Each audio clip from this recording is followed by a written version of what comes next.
গুকেশের আগের গুকেশ আমার সঙ্গে বসে আছে।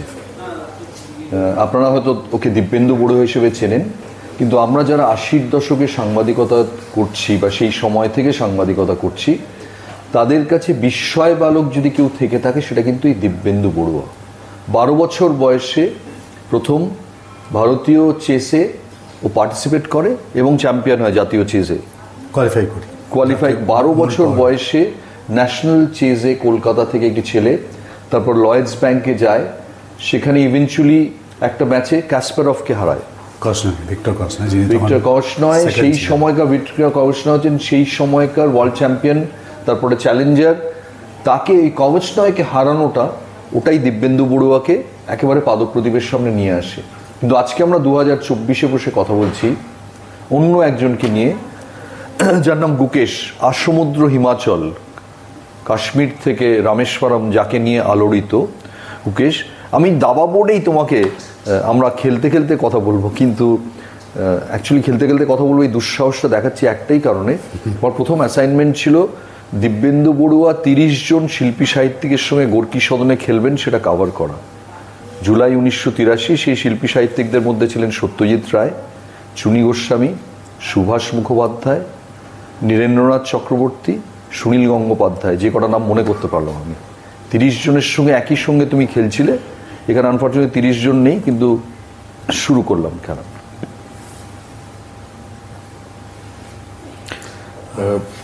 এই যে কালকে যে একটা বললো যে এই হাতির একটা এমন ভুল করেছেন চাইনিজ ওপোনেন্ট, যেটা সবাই বলছেন যে মানে প্রায় একটা কলঙ্কজনক চাল। আমরা সব থেকে সোশ্যাল মিডিয়ায় এই যে হাতিটাকে আমি বের করে এখানে আনলাম, এটা কি ভুল হয়েছিল? না, অ্যাকচুয়ালি খেলাটা যেটা হয়েছিল গতকাল, সেটা একদম ডেডলক পজিশনে চলে গেছিল, যেখানে আমরা সবাই ভেবেছিলাম যে এরপরে কোনো আর চান্স নেই। ইভেন আনন্দ তার ইন্টারভিউতে বলেছে যে টাই ব্রেকারে চলে যাবে। আমরা তখন একটা মনে আমাদের সন্দেহ ছিল যে টাই ব্রেকারে গেলে কী হবে। তো হঠাৎ করে দেখা গেল যে 55 নম্বর চালে গুকেশ এমন একটা চাল দিল, এটা হচ্ছে যে একদম আমরা যেটা বলি যে দাবার ভাষা বলি নোভিস মুভ, মানে যা নতুন খেলতে শুরু করেছে তার সেরকমই একটা চাল। ডিংলিরেন যেটা মুভ, ডিংলিরেন চাল, হ্যাঁ। কি অ্যাকচুয়াল মুভটা একটু বলবে দাবা বোর্ডে কি ছিল চালটা? সেটা এনগেম পজিশন ছিল। আমাকে তাদের এটা এনগেম পজিশন সেই সাজাতে পারি, সাজাবো? হ্যাঁ প্লিজ। কারণ আমি এমনিতেই কিছুক্ষণ বাদে হারবো, কাজে এটা কোনো দাবা বোর্ডের ক্ষতি হবে না। কিন্তু তুমি যদি একটু দর্শকদের দেখাও যে এক্স্যাক্টলি কি গন্ডগোলটা হয়েছে। মানে বোর্ডটা প্রায় তখন শেষ বেলার খেলা, শেষ দিকে খুব ডেভেলপমেন্ট নেই। দুজনেই নৌকো এবং গচ্ছ। সাদা হচ্ছে মন্ত্রী দুজনেরই ছিল না, মন্ত্রী এক্সচেঞ্জ হয়ে গেছে। সাদা ছিল ডিংলিলেন, কারো গুকেশ। এরকম জায়গায় আমরা জানি মানে ক্লাব লেভেলে যা খেলা হয় পাড়ায় টাড়ায়, এখান থেকে ড্র হয়ে যায়, মানে কেউ কাউকে কিস্তিমাত করতে পারে না সাধারণত। কিন্তু মানে যেটা বলা হয় যে ক্রিকেটে যদি বলা হয় যে লাস্ট বল অব্দি সবাই কিছু বলা যায় না, ঠিক তেমনি লাস্ট চাল অব্দি কিন্তু কিছু বলা যায় না। যেমন এই পজিশনে যদি সাদা যদি জাস্ট নৌকাটাকে সরিয়ে দিত অথবা গজটাকে এখানে নিয়ে যেত, কিছু করেনি। এখানে কোনো কি করলো একটু দেখো। যেটা করলো সেটা হচ্ছে যে রূপটাকে এখানে এক্সচেঞ্জ করতে, নৌকোকে এখানে নিয়ে আসে, যাতে নৌকোর সঙ্গে নৌকো এক্সচেঞ্জ হয়ে যায়, এবং এক্সচেঞ্জ হয়ে যাওয়ার পরে এই রাজা খেয়ে থাকবে, তাতে আর কোনো ডেভেলপমেন্ট নেই। এইটা হচ্ছে ডিংলিলেনের আইডিয়া ছিল, কিন্তু দরকার ছিল না। যদি নৌকো এক্সচেঞ্জ না করে যদি জাস্ট সিম্পল যদি চাল যদি আমরা বলি জাস্ট একটা ওয়েটিং মুভ দেওয়া, বা বিশপটা সরে গেল, বা বিশপটা এখানে আসলো, নৌকোটাকে এই যে নৌকোর লাইনে নিয়ে এলো, খাওয়ার পর কি হলো, এখনো কিন্তু ড্র। কিন্তু গুকেশ এই চালটা পেয়ে গেল, যেটা ও মিস করেছে। যাতে মিসটা কেন বলছি, বিকজ এই বিশপটা আসাতে এখন ফোর্সড কিন্তু এক্সচেঞ্জ করতেই হবে। যদি এইখানে না থেকে যদি যে কোনো এক জায়গায় থাকতো, তাহলে কিন্তু পালিয়ে যেতে পারতো যে কোনো জায়গায়, কিন্তু এখানে পালানোর কোনো জায়গা নেই। তো এটা উড়ে গেল, এটা খেতেই হবে, খেলো। এরপরে এই পজিশনটা কিং আসলো, এটা কিন্তু লস হয়ে গেল। কারণ তার কারণ হচ্ছে এই পজিশনটাকে আমরা বলি অপোজিশন এবং জুগজুয়াং টাইপের, যার চাল সাদাকে চালতেই হবে। এখানে আমাদের দাওয়াতে যদি থাকতো যে পাস আমি চাল দেবো না, তুমি চাল দাও, তো আমি এবার এটাকে এখানে নিয়ে আসবো। কি করবো তোমাকে? এখন তোমার রাজা চালতে হবে, রাজা চাললে আমি এন্ট্রি পেয়ে যাবো। রাজার চাল আমি এখানে রাজাকে আমি যদি এখানে নিয়ে যাই তো রাজা খেয়ে ফেলবে। এখানে আসতে পারো, তোমাকে এখানে যেতে হবে। আমি এখানে গেলাম, রাজা এখানে গেলাম, ধরো যেখানে যাও না কেন আমরা এটাকে বলি দাবার ভাষায় অপোজিশন। যদি এখানে গেল তখন এটা কিংটা এখানে আসবে। মাত হবে কি করে? এই আসে মাত হবে টাইম নেই, মাত কিন্তু তত করে সঙ্গে সঙ্গে আচ্ছা, হবে না। কিন্তু ওইটা থেকে রাস্তাটা ক্লিয়ার হয়ে গেল। রাস্তা ক্লিয়ার হয়ে গেল এবং তারপরে এখানেই ডিং নিলেন, ডিজাইন করলো, কারণ এটা বেসিক একটা ভুল চাল দেওয়ার জন্য। সো ইন্টারন্যাশনাল চেসে মোটামুটি কটা চাল আগে একজন গ্র্যান্ডমাস্টার দেখতে পায়? এটা বড় এখন মুশকিল, তার কারণ হচ্ছে যে অনেক সময় দরকার পড়ে একটা চাল দেখলেই হবে যেখানে বেস্ট মুভ আমি দেখতে পাচ্ছি। আবার ক্রিটিক্যাল যে পজিশনটা থাকে মিডল গেমে, অনেক সময় দেখবে যে ভেবেই যাচ্ছে একজন প্রায় আধ ঘন্টা 40 মিনিট 1 ঘন্টা ভাবছে, সেখানে কিন্তু সে 20, 30, 40, 50, 60 চাল অ্যাডভান্স পাচ্ছে। এবং শুধুমাত্র সেটা ভাবাটা হচ্ছে, যেমন ধরো আমি এই সিম্পল এটার থেকেই যদি আমি একটা এক্সাম্পল দিই, যদি এরকম একটা পজিশনে এখানে অনেক রকম পসিবিলিটি আছে। হ্যাঁ, আমি এটা দিতে পারি, এটা ভুল চাল, আমি এটা দিতে পারি, আমি এটা দিতে পারি, আমি এটা দিতে পারি। তো এই যে চালের যে ধীরে ধীরে কালো কী করতে পারে, তারপর আমি আবার কী করবো, এই যে ভেরিয়েশন এবং সাব ভেরিয়েশন, শাখা প্রশাখা মিলে কিন্তু 30-40 সাল অবধি ভাবতে পারে। কতক্ষণ অ্যালাউ করা হয় এই চালের জন্য? মানে একটা মুভের জন্য ম্যাক্সিমাম কতক্ষণ? কিছু নেই। আমাদের যেটা এবারে বিশ্ব দাবা চ্যাম্পিয়নশিপ যেটা ছিল, টাইম যেটা ছিল, টাইম শিডিউল যেটা ছিল, সেটা হচ্ছে 2 ঘন্টায় 40 চাল, অর্থাৎ 120 মিনিটে 40 চাল। তাই সেই হিসেবে তুমি দেখতে পাওয়া চাও, তাহলে per move on an average 3 minute করে পাচ্ছ। কিন্তু তুমি হয়তো একটা চালে আধ ঘন্টার সময় নিলে, বাকি 39 চাল তাহলে তোমার শেষ করতে হবে ওই 1.5 ঘন্টার মধ্যে। 2 ঘন্টায় কিন্তু 40টা চাল তোমার দিতেই হবে দুজনকেই। আচ্ছা, এইটা যদি না হতো, টাই ব্রেকারে যদি ম্যাচ যেত, তাহলে কার চান্স বেশি ছিল টাই ব্রেকার? তাহলে বড় মুশকিল, কারণ তার অবশ্যই সেই ক্ষেত্রে কিন্তু ডিং নিলেন কিছুটা হলেও এগিয়ে থাকতো। তার কারণ হচ্ছে যে তখন আমাদের র্যাপিড ফরম্যাটে হতো, টাইম প্রেশারটা, টাইম শিডিউল মানে এটা কমে আসতো, মানে দুজনে তখন 25 মিনিট করে থাকতো ইনস্টেড অফ 2 ঘন্টা। এবং সেখানে কিন্তু ডিং নিলেন কিছুটা হলেও এগিয়ে থাকতো, কেননা গুকেশ কিন্তু এই ক্লাসিক্যাল ফরম্যাটে, যেটা আমি যদি সহজভাবে যদি এক্সপ্লেন করি, ক্রিকেটের টেস্টে যদি দেখা যায়, সেটা কিন্তু গুকেশ কিন্তু অনেক বেটার। আর এ হচ্ছে সাদা বলে বেশি বেটার, এ হচ্ছে ওই মানে ধরো তোমার T20 লেভেলে এ হচ্ছে বেটার। সো টাই ব্রেকারে গেলে ওর চান্স, হ্যাঁ, সুবিধা থাকতো। কিন্তু আবারও বলছি যে বিশ্ব দাবা চ্যাম্পিয়নশিপের যে এত বড় একটা আসর, যেখানে দুজনে খেলছে, সেখানে কিন্তু ফেভারিটটা আমার মনে হয় না খুব একটা কাজ করে। সেখানে কাজ করে দুজনের যেতে অসম্ভব একটা স্নায়ু মানে উপর চাপ করে, ডিপেন্ড করছে কে কতটা কুল থাকতে পারছে। এই যে ক্র্যাক করলো চাইনিজ ওপোনেন্ট, এটাকে নার্ভের প্রেশারে, মানে এরকম একটা সহজ ভুল যেটা নিয়ে সবাই বলছে নার্ভের প্রেশার। এবং যখন দেখলো যে আমি ড্র পেয়ে গেছি, একটা ভেতর থেকে তো হয়তো একটা রিল্যাক্সেশন চলে এসছে। ও কিন্তু সম্পূর্ণ এই যে বিশপটা এখানে ছিল, এটা ওর আরও একবার দেখাবে কি এটা মাথা থেকে চলে গেছে, আরেকবার দেখাবে। বিশপটাও কি খেয়াল করেনি? না, এখানে ও কেফটু খেলেছে, ভেবেছে এটা ইজি ড্র হবে, না খেললেও ড্র ছিল। কিন্তু এই যে বিশপটা যেখানে রয়েছে, যেটা আমরা বলি A8, এই যে কাভারে রয়েছে, সেটা খেয়াল করে কাভারে না, সে খেয়াল করিনি যেখানে দিলে এটা এক্সচেঞ্জ হয়ে যাচ্ছে। এটা সামহাও এটা খেয়াল করেনি বলাটা ভুল হবে। আমার সামহাও কোনো কারণের জন্য ওই পার্টিকুলার ফ্র্যাকশনাল সেকেন্ডে মনস্সজ্জাকে ব্যাঘাত ঘটেছিল, অথবা ওর মাইন্ড থেকে উড়ে গেছিলো, চলে গেছিলো যে এরকম একটা আছে। এবং সেটা হতে পারে আবেগে, সেটা হতে আনন্দে, যে আমি ম্যাচটাকে ড্র করতে পারলাম, টাই ব্রেকে যাবো। ক্রিকেট যেরকম ব্যাটসম্যানদের জন্য 1 বলের খেলা, দাবাও কি অনেক সময় 1 চালের খেলা? এই লেভেলে এটাই হলো 1 চালের খেলা। এটা এই ব্ল্যান্ডার যদি না করতো তাহলে এটা ড্রই হতো। সুতরাং এটা 1 চাল, এটা হচ্ছে এই ব্ল্যান্ডারটা হচ্ছে 1 চালের ব্ল্যান্ডার, 1 চালের ভুল। সুতরাং এটাও দাবাও কেন, এটা যদি ওয়ার্ল্ড চ্যাম্পিয়নশিপ না হতো, আমি গ্যারান্টি দিয়ে বলতে পারি এটা গুকেশ ওটা অনেক আগেই ড্র করে উঠে যেত। তার সেই এনার্জিটাকে আর নষ্ট করতো না, কারণ এখানে কিন্তু জেতার কোনো চান্স না। তারপর খেলছে একজন বিশ্ব চ্যাম্পিয়নের সঙ্গে, মানে দুজনই তখন এনার্জিটা সেভ করে টাই ব্রেকারের জন্য ঝাঁপাতো। কিন্তু তাও খেলে গেছে গুকেশ, কারণ গুকেশে কিন্তু একটা জিনিস মানতে হবে, ওর মধ্যে লড়াই করার মানসিকতা আছে এবং ওর রিস্ক নেয়। আর এখন ইয়াং বাচ্চা ছেলে, সুতরাং ওর তরুণ এনার্জি প্রচুর, সুতরাং ও খেলে গেছে। কিন্তু গুকেশের এই সাকসেসটা পুরো ভারতবর্ষ, প্রধানমন্ত্রী, রাষ্ট্রপতি সবাইকে নাড়িয়ে দিয়েছে। কোথাও পেছন ফিরে নিজের জন্য খারাপ লাগে? 12 বছর বয়সে তুমি ভারতবর্ষের চেস ওয়ার্ল্ডে সাড়া ফেলে দিয়েছিলে, তারপরে তুমি গ্র্যান্ডমাস্টার হলে, কবচ নয়কে হারালে, তুমি তখন ভারতীয় দাবার তুমি হেডলাইন ছিলে। আজকে কি কোথাও মনে হয় যে এই ছেলেটা 18 বছরে যেটা করেছে সেটাও হয়তো আমি 19 বছরে করতে পারতাম?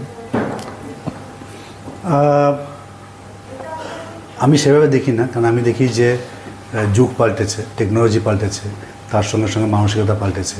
আমি যখন খেলছিলাম 72 সাল থেকে আমি খেলা শুরু করি, আমার যখন 6 বছর বয়স, তখন একটা মিথ ছিল যে তাজ দাবা পাশা কর্মনাশা বা কর্মনাশা।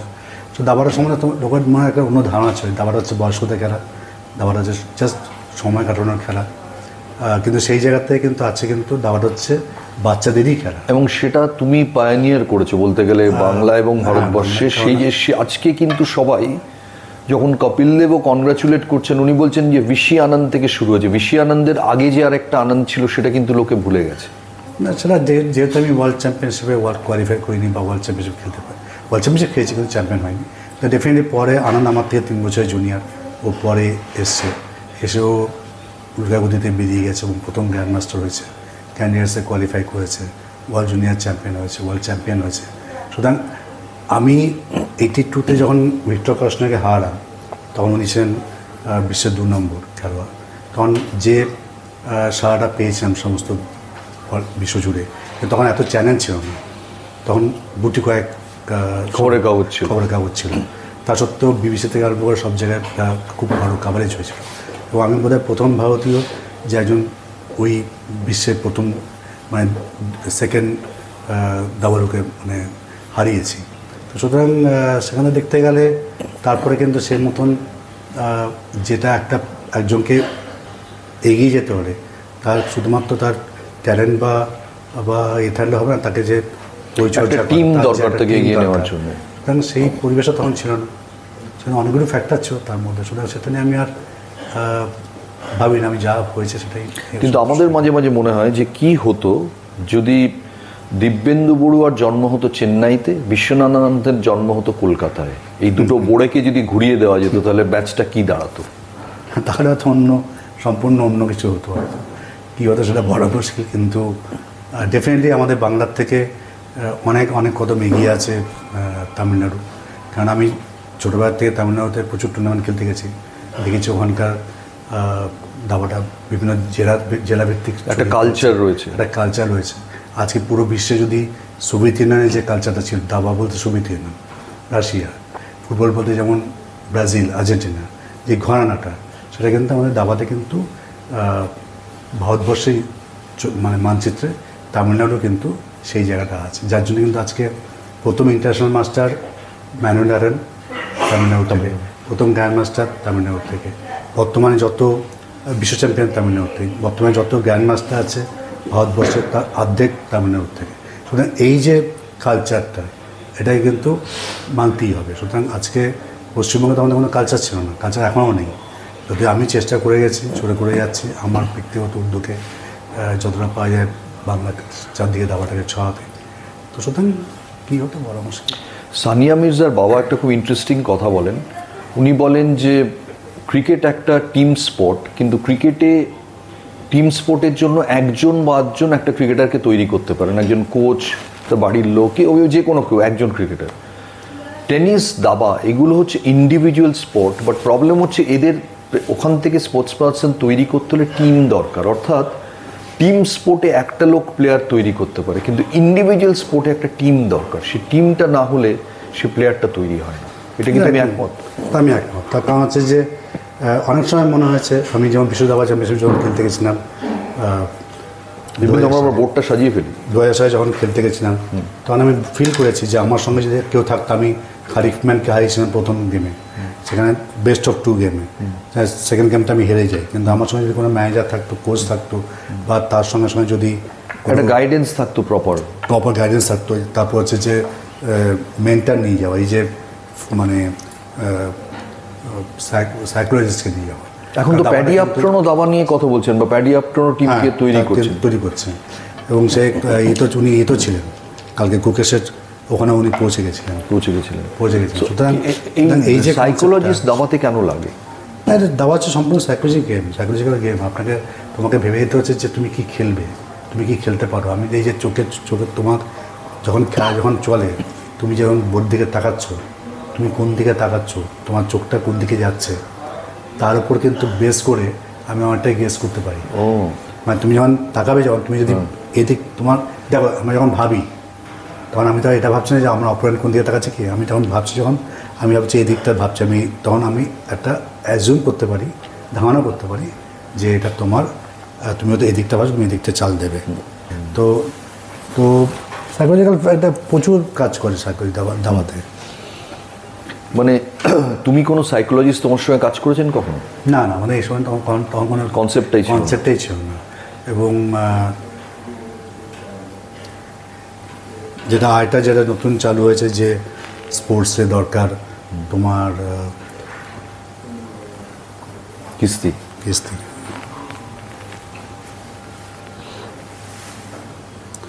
এখন মোটামুটি সবাই ইয়াং জেনারেশন যারা যে কোনো স্পোর্টসে যখন নামছে তখন তাদের একটা টিম কাজ করে। টিম ছাড়া কিন্তু এখন ইন্ডিভিজুয়াল স্পোর্টসে পারফর্ম করাটা খুব ডিফিকাল্ট।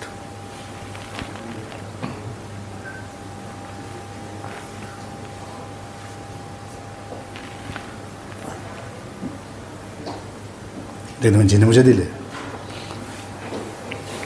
ঘোড়া আছে কাভারে। ও আচ্ছা,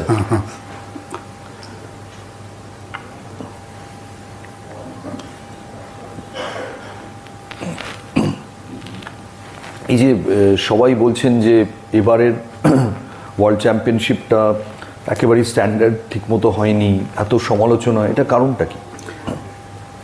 না, তার কারণ হচ্ছে যে যেহেতু ম্যাগনাস কার্লসেন খেলছে না লাস্ট 2 বছর ধরে, ও নিজেকে বিশ্ব দাবা চ্যাম্পিয়নশিপ থেকে উইথড্র করে নিয়েছে। কারণ ওর বক্তব্য হচ্ছে যে ও একটা অন্য লেভেলে পৌঁছে গেছে এবং তার সমসাময়িক কেউ নেই, তাই জন্য খেলেনি। এবং কাসপারভ বলেছে যে আমি এই চ্যাম্পিয়নশিপটাকে, ওয়ার্ল্ড চ্যাম্পিয়নশিপটাকে আমি করতে চাই না, এটা এটা আলোচনা, কিন্তু এটা পিন হয়ে আছে, এটাও করতে হবে না। তো কাসপারভ বলেছে যে আমি এই চ্যাম্পিয়নশিপটাকে আমি ওয়ার্ল্ড চ্যাম্পিয়নশিপ হচ্ছে না, কেননা বিশ্বের 1 নম্বর খেলোয়াড় যে সে খেলছে না। এবং অনেকেই টুইট করেছে, অনেকেই বলেছে, এবং কালসনও বলেছে যে ওয়ার্ল্ড চ্যাম্পিয়নশিপ ঠিক মানে সেই মানের হচ্ছে না। তবে না কিং ওর মাঝে যেতে পারে, রাজা এখানে মাত হয়ে গেছে, মাত হয়ে গেছে জায়গা নিয়ে। কি করে ওই তো রাজা এখানে চলে আসবে? না, ওটা তো ওই লাইনের মধ্যে যেতে পাওয়া, চেকের মধ্যে যেতে পাওয়া না, চেক মানে তোমাকে সরতে হবে। 20 মিনিটে ভেবেছিলাম 7 মিনিটেই মাত। অসাধারণ। তো সবাই মিলে বলেছিল, কিন্তু আমার মনে হয় না কথাটা যে একদম বেস্টেস তা নয়। কারণ তার কারণ হচ্ছে যে ম্যাগনাস কার্লসেন এই মুহূর্তে ওয়ার্ল্ডের 1 নম্বর প্লেয়ার, 2800 রেটিং, তার ধারে কাছে কেউ নেই। মানে এই মুহূর্তে গুকেশ ভার্সেস ম্যাগনাস কার্লসেন হলে কি তুমি গুকেশের পক্ষে বাজি ধরবে না? অ্যাজ এ ভারতীয় আমি ডেফিনেটলি চাইবো করে যেত, কিন্তু বাজি ধরতে গেলে ডেফিনেটলি কার্লসেন অনেক এগিয়ে থাকবে। তবে কালকে যেটা ভালো লেগেছে আমার, গুকেশ যেটা বলেছে যে ওর পরবর্তী লক্ষ্য কী হতে, চ্যাম্পিয়ন হয়ে গেছে, বিশ্বের 19তম চ্যাম্পিয়ন, 18 বছর বয়সে 18তম চ্যাম্পিয়ন। তো তখনও বলেছে যে আমি এখন আমার নেক্সট ইন্সপিরেশন হচ্ছে কার্লসেনের জায়গায় পৌঁছতে চাই। কার্লসেন যে আধিপত্য দেখিয়ে 10 বছর 15 বছর চালিয়ে আসছে, সেই জায়গাটা আমি পৌঁছতে চাই। এই যে একটা ছেলে স্বপ্ন দেখেছে 7 বছর বয়স থেকে যে দাবায় ইয়াংগেস্ট ওয়ার্ল্ড চ্যাম্পিয়ন হবে, এবং তার গোটা পরিবার সেই স্বপ্নকে লালিত করেছেন। তার বাবা একজন ইএনটি সার্জন, তিনি প্র্যাকটিস ছেড়ে দিয়েছেন।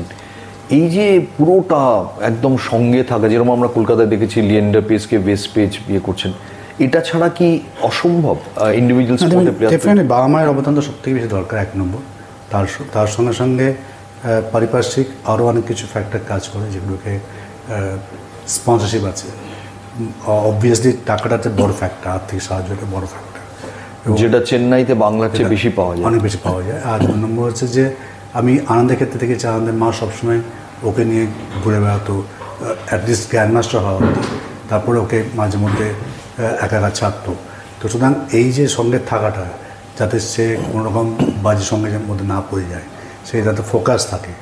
কালকে এই যে কালকে দেখছিলাম যে গুকেশের বাবা বাইরে দাঁড়িয়ে মোবাইল গেম দেখছিল, একটা উৎকণ্ঠার মধ্যে ছিল কী হবে ছেলের, এবং উনি ওনার পুরো প্রফেশন ছেড়ে দিয়ে সারা দিন রাত সঙ্গে থাকছে। আমি অলিম্পিয়াডও দেখেছি, ডাবল অলিম্পিয়াডে যখন আমরা বুদাপেস্টে হাঙ্গেরিতে গেছিলাম, তখনও বাবার সঙ্গে ছিল। গুকেশকে খুব কম দেখা যেত যে গিয়ে রেস্টুরেন্টে খাওয়া বা একসঙ্গে খাওয়া, আসতো, কম আসতো, কিন্তু ম্যাক্সিমামটার বাবা সব কিছু অ্যারেঞ্জ করতো। সো দাবা চ্যাম্পিয়নকে কি খুব সেলফিশ আত্মকেন্দ্রিক হতে হয়? আমার দাবা চ্যাম্পিয়ন না, যে কোনো চ্যাম্পিয়নের ক্ষেত্রে, কারণ আমার মনে হয় তা নাহলে কী হয়, ওই ফোকাসে ধরে রাখা যায়। ওই যে টানেল ভিশন যেটাকে বলা হয়, একটা দিকে যে ফোকাস ধরে রাখা, সেটা কিন্তু যদি ও যদি বন্ধুদের সঙ্গে আড্ডা মারে, বিভিন্ন জায়গায় যায়, মানে আত্মীয় স্বজনদের সঙ্গে এই করে, তো সেই টাইমটা তো নেই। তাকে তো মানে 10 থেকে 12 ঘন্টা তাকে টাইম দিতে হচ্ছে। সে যে কোনো ফিল্ডে যেটা আপনি যদি মানে তাকে মানে ওয়ার্ল্ড ক্লাস প্লেয়ার হতে হয়, তাকে তো মানে সারাক্ষণ তাকে প্র্যাকটিসেও থাকতে হচ্ছে। প্র্যাকটিস এর মধ্যে আর এর থেকে বাইরে তো কিছু নেই। সুতরাং সেলফিশ সত্যিই হয়। যেমন আমার আছে আনন্দ যখন উঠছে, আমরা যখন একসঙ্গে আমি প্রবীণ থিপসে, রবি শেখর, পরমেশ্বর, আমাদের একটা পুরো গ্রুপ ছিলাম। তো আনন্দ দেখতাম যে মার সঙ্গে আসতো, খেলতো কিছুক্ষণ, আমাদের সঙ্গে তো জাস্ট আমার সঙ্গে খুব ভালো সম্পর্ক ছিল, দাদা ভাইয়ের সম্পর্ক, বন্ধুর সম্পর্ক, কথা বলতো, বেরিয়ে যেত। তারপর আমরা খেলার পরে আমাদের রিক্রিয়েশনের জন্য আমরা তো কেউ টিভি দেখছি, কেউ তাস খেলছি, পরের দিন জন্য প্রিপারেশন নিচ্ছি। তখন তো আমার মনে লাগতো যে কী আবার ছেলেটা কারোর সঙ্গে মেশে না, চলে যাচ্ছে। কিন্তু পরে দিলাম না, এটাই হওয়া উচিত। তো এই যে ব্যাপারটা যে একজন ভাইয়ের সঙ্গে থাকলে যে একটা ফোকাস রাখা যায়, বা সব সময়ের জন্য একজন মেন্টর থাকাটা দরকার। আজকে গুকেশ খুব লাকি যে বিশ্বনাথন আনন্দ একটা পথ দেখিয়েছে যে ভারতীয় হয় যে হ্যাঁ আমরা চ্যাম্পিয়ন হতে পারি। তারপরে কিন্তু গুকেশের আরেকটা লাক যে আনন্দ লাস্ট 4-5 বছরে ও একটা যে একাডেমি করেছে, সেখানে ও সিলেক্টেড কয়েকজনকে ট্রেন করে। গুকেশ আছে, গুকেশ, প্রজ্ঞানন্দ এবং অর্জুন এলিগেস, 3-4 জন আছে। এবং লাস্ট 3-4 বছর ধরে আনন্দ কিন্তু সবসময় ওদেরকে কিছু না কিছুভাবে হেল্প করে যাচ্ছে। আনন্দ কি তাহলে এখন ভারতীয় দাবার আচরেকার হয়ে গেছে? অ্যাবসলিউটলি। এবং ও আমাদের ফিডের ভাইস প্রেসিডেন্টও, তার সঙ্গে সঙ্গে কম খেলে এখন, ডেফিনেটলি বয়সও হয়েছে, এখনও সেই লেভেল ধরে রাখতে হবে, কিন্তু প্র্যাকটিসের মধ্যে আছে এবং এই ইয়াং জেনারেশনটাকে ও হেল্প করছে। আমরা জানি যে ক্রিকেটে, ফুটবলে একটা স্টাইল থাকে। আনন্দের স্টাইল কি, দিব্যেন্দু বড়ুয়ার স্টাইল কি, গুকেশের স্টাইল কি? গুকেশ হচ্ছে এখন অনেক মানে এই বয়সে এখন ও প্রচণ্ড রকমভাবে অ্যাগ্রেসিভ, প্রচণ্ড ভালো ওপেনিং প্রিপারেশন, এবং রিস্ক নিতে পরোয়া করে না, রিস্ক নেয়।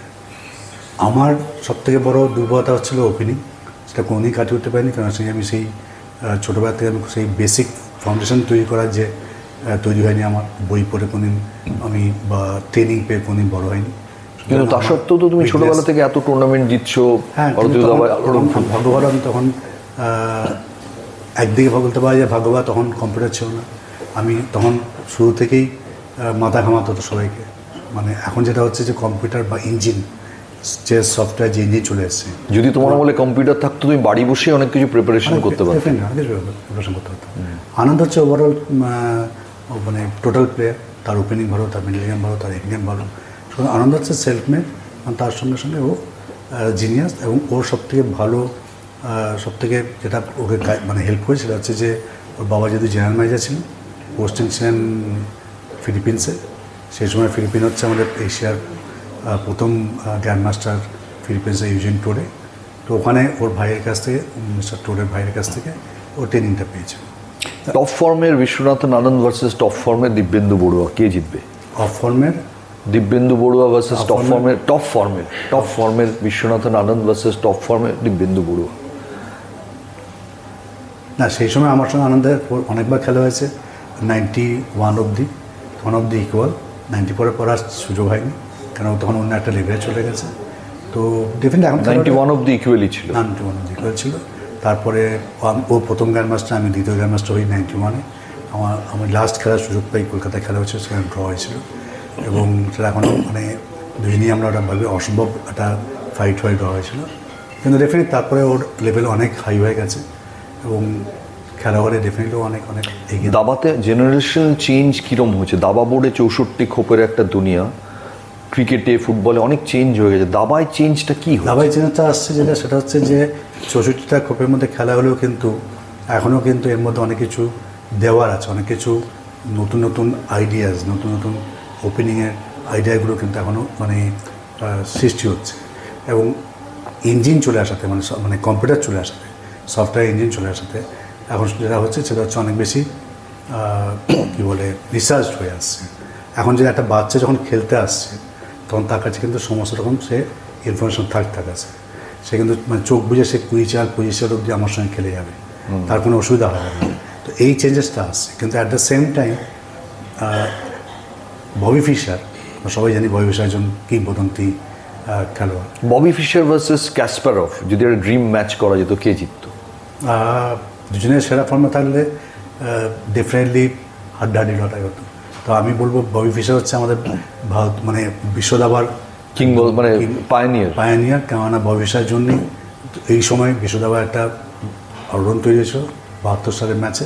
এবং 72 সালের ম্যাচটা কিন্তু আমার জীবনে একটা টার্নিং পয়েন্ট, কারণ ওটা দেখি বাবা আমাকে টুর্নামেন্টের নামিয়েছিল। কারণ তখন বাবা মনে হয়েছিল যে হ্যাঁ, যে দাবাতে বিশ্ব চ্যাম্পিয়ন হয় মানে দাবাতে এর একটা প্রতিষ্ঠান আছে, অর্গানাইজেশন আছে। তো ভবিষ্যৎ ডেফিনেটলি একদিন কি তারপরে আনন্দ এসছে, কাজ করে এসছে। তো দুজনে যদি টপ ফর্মে হয় তাহলে ডেফিনেটলি হাড্ডাহাড্ডি লড়াই হতো। মুকেশ কোথায় প্রজ্ঞানন্দ বা অর্জুনকে ছাপিয়ে এগিয়ে গেলেন আনন্দের একাডেমির মধ্যে? মুকেশ এগিয়ে গেছে গুজরাটের লাস্ট সাম্প্রতিক 6-7 মাসের যে পারফরমেন্স, সেখানে কিন্তু বাকি সবাইকে ওর ছিটকে বেরিয়ে গেছে, এগিয়ে গেছে। তার মধ্যে কিন্তু রেটিংয়ের দিক থেকে দেখতে গেলে কিন্তু এখনও কিন্তু অর্জুন এড়ে গেছে কিন্তু দ্বিতীয় ভারতীয় যে 1800 যে বেঞ্চমার্ক সেটা পার করেছে। এখনও মুকেশ এখনও পিছিয়ে, মানে তার থেকেও বেশ কিছু পয়েন্টে পিছিয়ে আছে। তবে এই ওয়ার্ল্ড চ্যাম্পিয়নের পরেও কিছু বাড়বে রেটিং, তাও আরও কিন্তু ওকে খাটতে হবে ওই 1800 বেঞ্চমার্কটা ঢুকতে গেলে। আর গুকেশের যেটা হচ্ছে মানে এগিয়ে যাওয়ার কারণটা হচ্ছে যে ওর কনসিস্টেন্সি এবং ওর এই মানে মনের জোর। দিব্যেন্দু, আমরা একদম শেষে চলে এসেছি। আমি আবার বলি যে আজকে সমস্ত লেখাপত্র বা চ্যানেল দেখে মনে হচ্ছে যে ভারতীয় দাবা বিশ্বনাথন আনন্দের সময় থেকে শুরু হয়েছে, কিন্তু সেটা নয়। তার আগেই দিব্যেন্দু বড়ুয়া একজন চেজের সেন্সেশন হয়ে গেছেন। কাজেই শেষ করার আগে আমার সেই রবীন্দ্রসঙ্গীতের সেই বিখ্যাত লাইনটা মনে পড়ছে, দিনের পথিক মনে রেখো, আমি চলেছিলাম রাতে সন্ধ্যা প্রদীপ নিয়ে হাতে। সেই লোকটা কিন্তু দিব্যেন্দু বড়ুয়া। ভালো থাকুন।